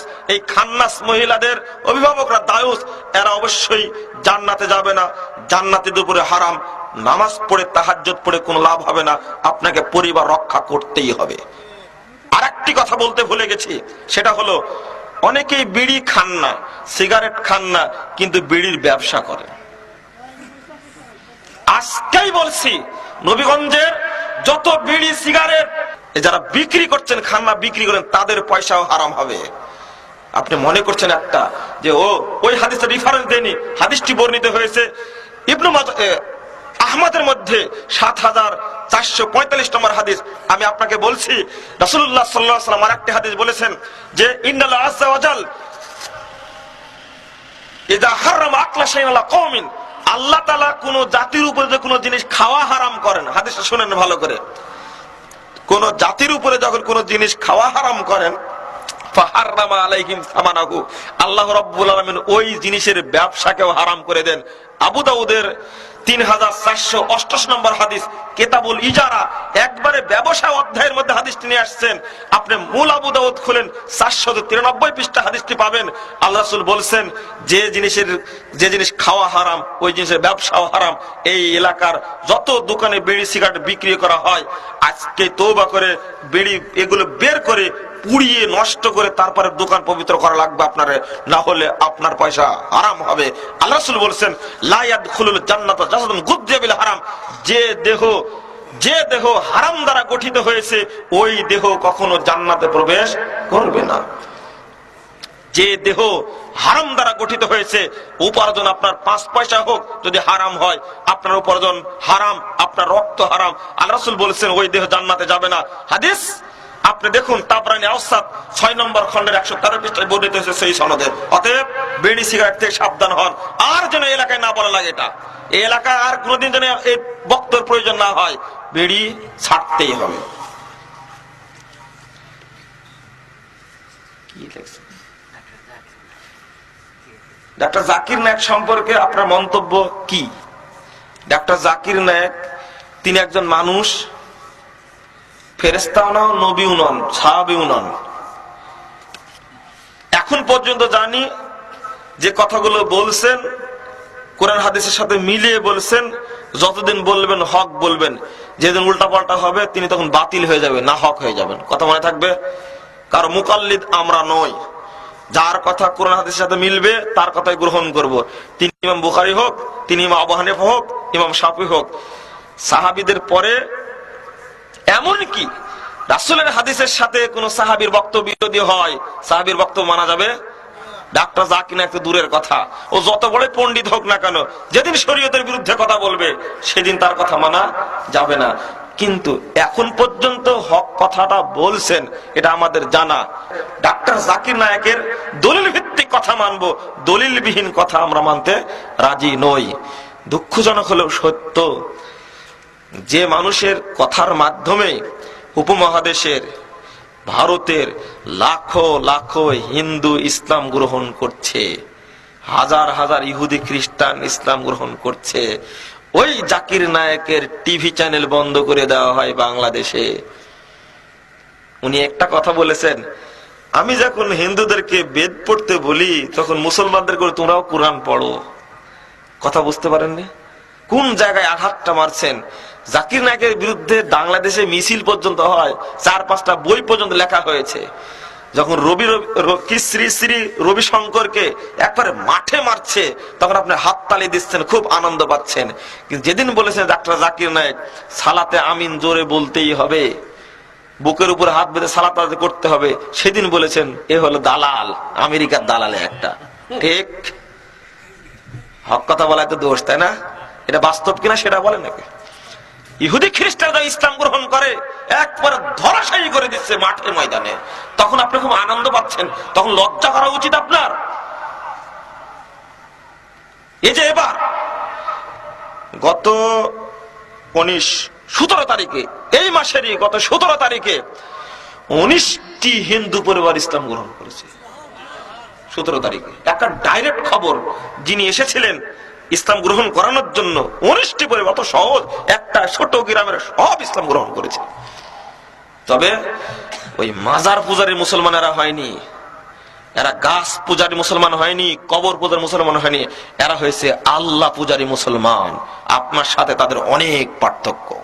হিন্দু হলে কি হয়েছে তারা চিন্তা করেছেন? অতএব ইবরাত হাসিল করুন, উপদেশ হাসিল করুন।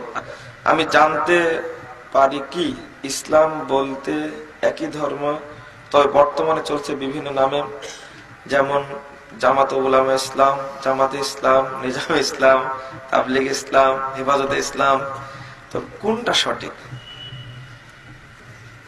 এই প্রশ্নকারী খুব চিন্তাশীল পাঠক। আজকে যখন রাজশাহী থেকে সকালে রওনা দিলাম, তখন পাবনার গভর্নমেন্ট কলেজের এক মাস্টার্সের ছেলে ফোন দিয়ে বলছেন যে আমি এখন কোথায় যাব বলেন। একটা বই আমার পেয়েছিল, সেই বইটা হলো মুনাজাত, কোন সময় কিনেছে, আর একটা কিনেছিল তারাবি, একটা বই তারাবির রাকাত সংখ্যা। ওই বাচ্চাটি পড়ে অনেকদিন চেষ্টা করছেন।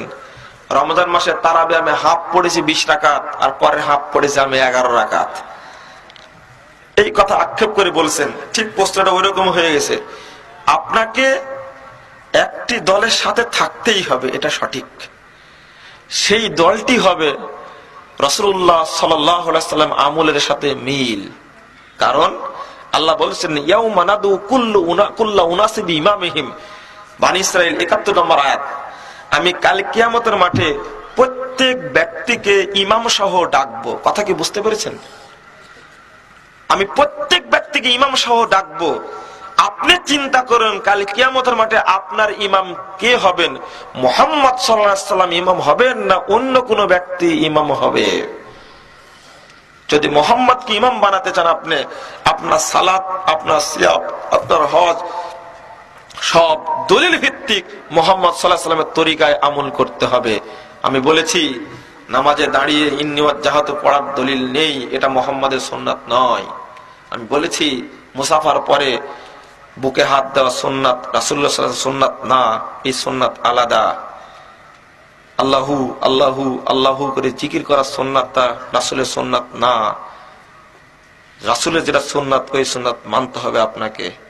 আকীদা আপনাকে ভালো করতে হবে। আমি বললাম তবেই আপনি মুহাম্মদ সাল্লাল্লাহু আলাইহি সাল্লামকে ইমাম হিসাবে গ্রহণ করতে পারবেন। আল্লাহ যেন আমাদেরকে ওই দলের অনুসারী হওয়ার তৌফিক দান করেন যেই দল কোরআন এবং সহিহ হাদিসের কথা বলে থাকে। আল্লাহ আমাদের কবুল করুন, আমিন। কাল কিয়ামতের মাঠে আমাদের ইমাম যেন হন একমাত্র ব্যক্তি মুহাম্মদ রাসূলুল্লাহ সাল্লাল্লাহু আলাইহি সাল্লাম।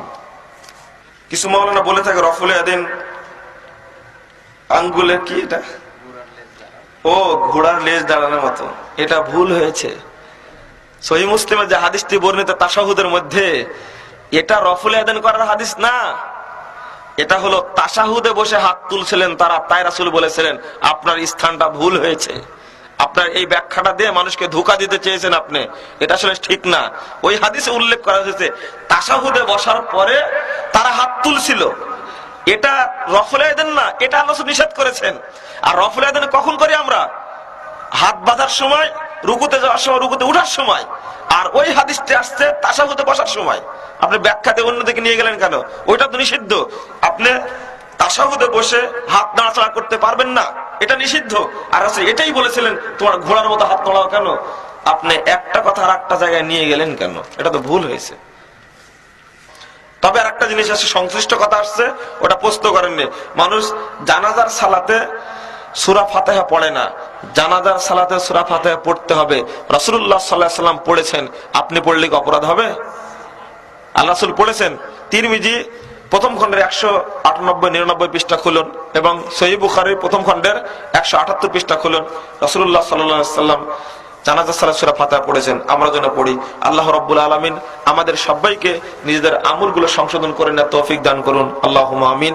যারা আপনারা উপস্থিত আছেন তাদেরকে উদ্দেশ্য বলছি, আজকে প্রোগ্রামে উপস্থিত হওয়ার জন্য স্বাগত জানাচ্ছি। আল্লাহ যেন আপনাদের উত্তম প্রতিদান দান করেন, আল্লাহুম্মা আমিন। আর শেষে আবেদন জানাচ্ছি, আপনারা বইগুলো নিয়ে যাবেন।